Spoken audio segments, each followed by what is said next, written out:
好，来继续来看台中这件轿车甲机车相撞的车祸。坐伫个机车后座防载一个女乘客，防缀伫个轿车的车卡。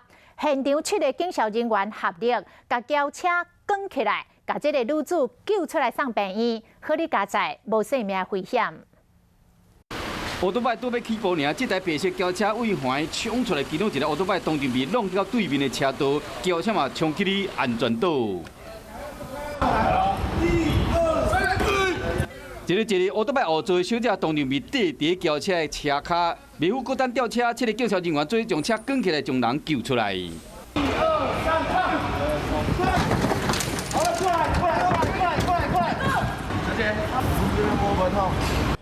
救护人员赶紧检查伊的伤势，伊的骹骨断去，骑车的查甫人嘴嘛一直流血。如果真的要说，是摩托车抢快，对，因为摩托车还没变灯，那时候还剩2秒。车祸发生伫透早3点外，台中市文心大业路口，乌托邦和轿车弄一个喷去到对向的车道，去上了另外一个乌托邦，加在3个人拢无生命的危险。对，我绿灯变黄灯，他们可能是抢快吧？对。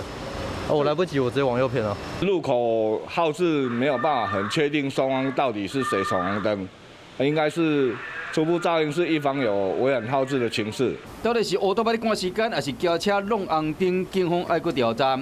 另外，伫大理区透早超6点左右，一台客运公车伫路口启动了一台自用的造成自用的驾驶甲2个客运的人客轻伤送去病院。2件车祸双方拢无啉酒，拢可能是因为驶伤紧来出车祸。